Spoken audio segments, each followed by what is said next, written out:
इस प्रोफेसर कपिल कुमार जी, अब मैं जल्दी चाह रहा हूं सबके बाद। प्रोफेसर कपिल कुमार जी, सुन पा रहे हैं आप? प्रोफेसर साहब ये बताइएगा कि हिंदू हृदय सम्राट बाला साहेब ठाकरे को कट्टर हिंदुत्व कहा जाता है, खुद को कट्टर हिंदुत्व कह रहे हैं, लेकिन यहां पर कह रहे हैं कि कुछ कट्टर तालिबानी हो गए। नहीं, देखिए, मेरा यहाँ पे एक दूसरा कहने का तरीका है इस समस्या के। जी, मैं इस कबर को नष्ट करने के बिल्कुल पक्ष में नहीं हूं। ठीक है, समझिया?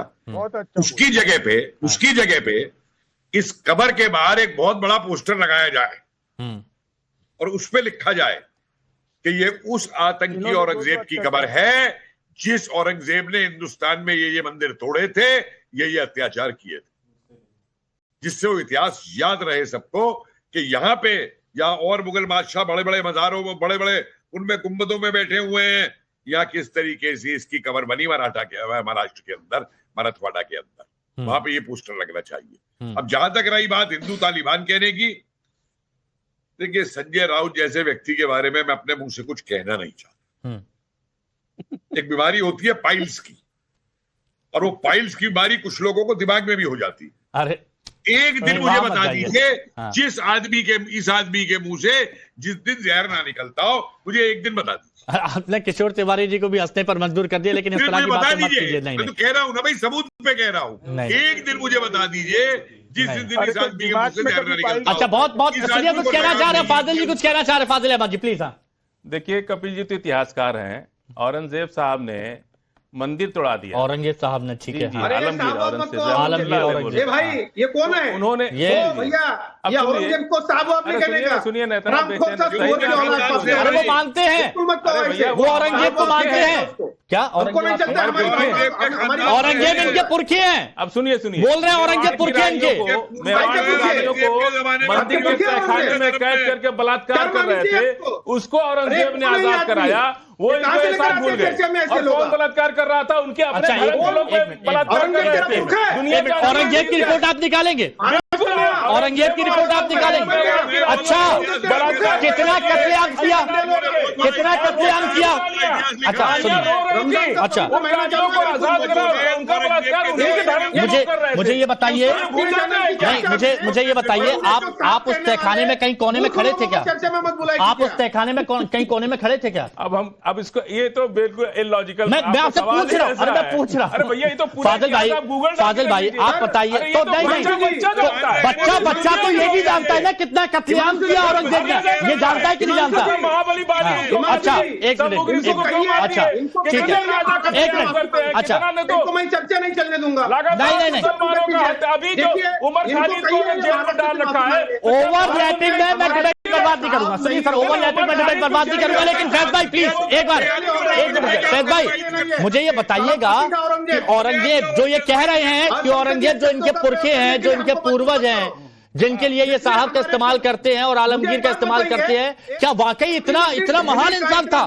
देखिए, बात ये है कि जो बार बार बात हो रही थी ना कि मंगोल से ही ये मुगल बने हुए हैं और मंगोल किसी की हत्या करके पहले खून पीते थे, तो खून पीने वाले लोग आज भी यहाँ पर मौजूद हैं, औरंगजेब की औलादें आज भी यहाँ पर मौजूद हैं। और ये लेफ्ट की हिस्टोरियन का उल्टा सीधा इतिहास लेकर आते हैं कि हिंदू रानियों पर अत्याचार हो रहा था तो औरंगजेब ने बचा लिया, ये गौरी शंकर का मंदिर औरंगजेब ने बनाया। अरे गौरी शंकर का मंदिर 800 साल पुराना है। औरंगजेब 1707 में मर गया था, 1658 से लेकर 1707 तक। कौन सी हिस्ट्री ले आए आप? गौरी शंकर का मंदिर 800 साल पुराना है। कौन सी हिस्ट्री ले आए आप? काल्पनिक घटना सबूत के साथ में बता रहा हूं। की कब्र है, 800 साल पहले भाजपा थी क्या? कहां पे जामा मस्जिद की सीढ़ियों में? प्रमाण बताओ, प्रमाण बताओ। सूफी संगत जाओ, 800 साल पुराना है, 800 साल पहले देश में कौन था? जाओ गौरी शंकर मंदिर देखो, 800 साल पुराना है। उल जलूल अपना इतिहास आप लोग बना लेते हो आपको बताने के लिए। दलितों की बड़ी चिंता है, जोगेंद्रनाथ मंडल गया था तुम्हारे चिन्ह के साथ, भगा दिया। सीधा सवाल, कट टू कट इतिहास की बात होगा। एक सुनिए, अच्छा एक मिनट रुकिए प्लीज। फैज भाई, छत्रपति शिवाजी महाराज जिंदाबाद, औरंगजेब मुर्दाबाद। ये एक मोहम्मद फैज खान, ये जो आप जिनको सुन रहे हैं राष्ट्रीय मुस्लिम मंच से हैं, जो है ना, जो खुद कह रहे हैं कि संभाजी महाराज जिंदाबाद, ये कह रहे हैं। लेकिन हालांकि आप तो अब संभाजी महाराज उन्होंने भी बहुत अच्छा किया, बता दिया कि मंगोल है, मुगल है, विदेशी है ये लोग, हमारे देश के हैं, ये तो राजाओं अरे सब विदेशी है। अगर मेरा बाप और मेरा चाचा एक साथ लड़ेगा तो क्या हम दोनों को छोड़ देंगे? हम तो दोनों सब विदेशी है ये लोग। अगर मेरा बाप मेरे चाचा को गोली मार देगा तो क्या हम चाचा को छोड़ देंगे? औलादे हैं, बाप को छोड़ देंगे? हलाकू की हम तो औलादे बच्चे हैं हैं ना जी, चंगेज खान की हमारे लिए तो चाचा भी बराबर और बाप। एक बात बताइएगा, एक मिनट प्लीज। अच्छा फाजिल भाई एक मिनट, कासमी साहब एक बात बताइएगा मुझे, क्योंकि आप एजुकेशन बोर्ड से भी हैं और मैंने एक चीज देखी है, जो अध्ययन यहां पर किया है, बहुत सारे मैंने जो हिस्टोरियन है उनसे भी मैंने बात करी है कि उस वक्त जब औरंगजेब था तो शिवाजी महाराज की जो सेना थी, संभाजी महाराज की जो सेना थी, उसमें बहुत सारे मुसलमान थे और वो मुसलमानों का जो प्यार था, वो अपनापन था, वो संभाजी महाराज के लिए था, मराठाओं के लिए था, लेकिन औरंगजेब से उतनी नफरत करते थे। लेकिन आज के वक्त में वो बदलाव हो गया। आज के वक्त में जो स्थानीय मुस्लिम हैं, बहुत से लोग हैं, वो औरंगजेब को पूर्वज, पुरखा, आलमगीर, महान ये सब बता रहे हैं। इस तरह की बातें करने का मतलब क्या है सर? देखिए, मैं बहुत वाज़ेह करना चाहता हूं कि औरंगजेब या उन जैसे बादशाह हमारे आइडियल नहीं हैं। हमारे आइडियल हजरत मोहम्मद सल्लल्लाहु अलैहि वसल्लम है और हजरत मोहम्मद साहब की पूरी दुनिया इज्जत करती है। उनके उत्तराधिकारी हैं, उन्होंने कभी अपने जमाने में दिल आजारी नहीं की। मैं आज अगर उस वक्त के बादशाहों को ये मालूम होता कि आने वाला जो दौर होगा वो आप चले जाएंगे और आपके पीछे आपके कारनामों को लोग उजागर करेंगे, तो वो दूरअंदेश नहीं थे। दूरअंदेश हजरत मोहम्मद सल्लल्लाहु अलैहि वसल्लम थे, उनके खुलाफा थे। मैं एक वाकया जिक्र करना चाहता हूं। हजरत उमर जो खलीफा हैं, उत्तराधिकारी हैं हजरत मोहम्मद साहब के सेकंड, वो एक ईसाइयों के प्रोग्राम में गए। वहां उन्हें नमाज का वक्त हो गया, ऑफर किया कि आप नमाज यहीं पढ़ सकते हैं। तो उनकी दूरअंदेशी देखिए, उन्होंने ये कहा कि कल आने वाले मेरे अनुयायी ये दावा कर सकते हैं कि उन्होंने यहां नमाज पढ़ी है।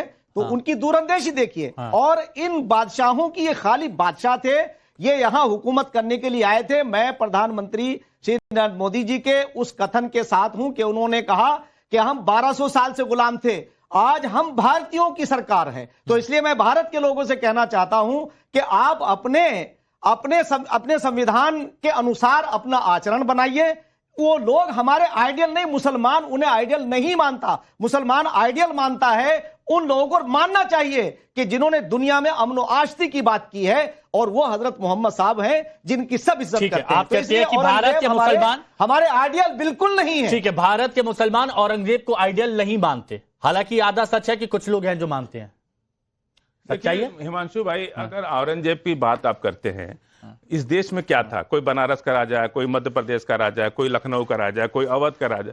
इन सारे छोटे छोटे राजाओं को लड़ करके, जीत करके अखंड भारत किसने बनाया? झूठ बात, किसने बनाया?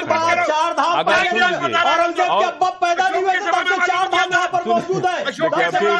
नहीं, आखिर लखनऊ के राजा, दरभंगा के राजा, बनारस के राजा, ये लोग कौन थे? अच्छा एक मिनट रुकिए, फैक्ट जान लेते, फैक्ट जान लेते। कन्याकुमारी, रामेश्वरम मौजूद है।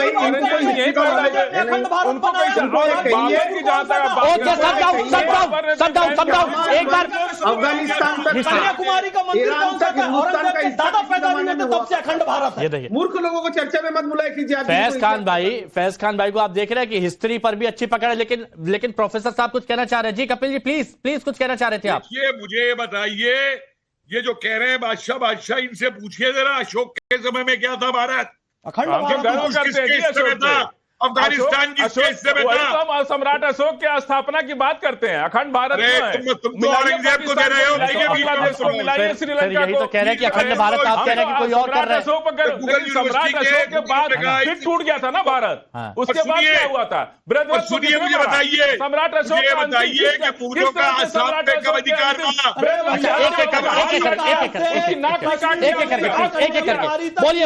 बोलिए। चल रहे हैं। ये बताइए कि मुगलों का आसाम पे कब अधिकार रहा, त्रिपुरा पे कब रहा, अरुणाचल पे कब रहा, अशोक का रहा, गुजरात पे कब रहा, दक्षिण में कब रहा? औरंगजेब मर गया लड़ते लड़ते, दक्षिण पे कब्जा नहीं कर पाया। लेकिन ये कहेंगे आपने आपको हिंदुस्तान का बादशाह। अरे हिंदुस्तान का बादशाह तुमको एक बार माना गया था, सिर्फ 1857 में। ठीक है, अब ये बात तो क्लियर हो गई। अब अजीत चव्हाण जी, हत्या किसने की? अजीत चव्हाण जी, आप बीजेपी के प्रवक्ता हैं और बहुत सारे लोग जो जुड़ रहे हैं सोशल मीडिया पर, उनसे भी मैं बात कर लेता हूं, उनके सवाल में पहुंचा देता हूं। वो ये कह रहे हैं कि आप क्लियर नहीं हो पा रहे। आपके मन में तो है कि इसको हटा दिया जाए, ये चुभता है आंखों में, लेकिन एएसआई के अंडर में है, मजबूरी भी है, रखरखाव भी करना पड़ रहा है, तो क्लियरिटी कैसे होगी? बयान ऐसे आते रहेंगे, माहौल तनावपूर्ण होता रहेगा। देखिए फाजिल अहमद जी जैसे जो लोग हैं जिनके दिमाग में केवल और केवल कचरा भरा हुआ है, मैं उनको सबसे पहले तो ये कह दूं कि आपको मुगलों के वंश में किसी बादशाहों की तारीफ करनी है। अरे मान सिंह कौन थे? अरे कौन थे? आज हिस्ट्री का चैप्टर नहीं बताइए ना मुझे। आप बीजेपी का बताइए नहीं। अगर आपको आगे बढ़ाए सीधे बात सुनिए, के पूर्वज से जो औरंगजेब का पैर दबाते थे, उनका चरण चुंबन करते थे।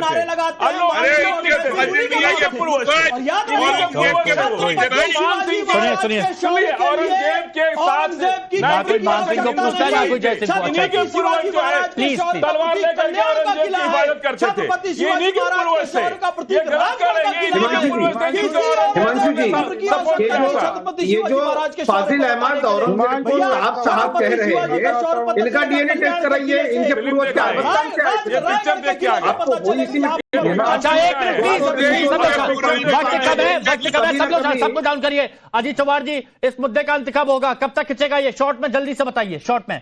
नहीं, ये इसमें सबसे विषय ये है कि देखिए कि छत्रपति शिवाजी महाराज ने और संभाजी महाराज ने अपने दुश्मनों की कब्रें बनाई। अफजल खान की कब्र खुद छत्रपति शिवाजी महाराज ने बनाई थी। एक बात आपको समझनी होगी, इन कब्रों के होने से ये हमारे विजय का प्रतीक है। फाजिल अहमद जैसे कुछ फिजूल बात करने वाले लोग क्या करवाना है, क्लियर हो जाइए। हटवाना है, रखवाना है, क्लियर होइए।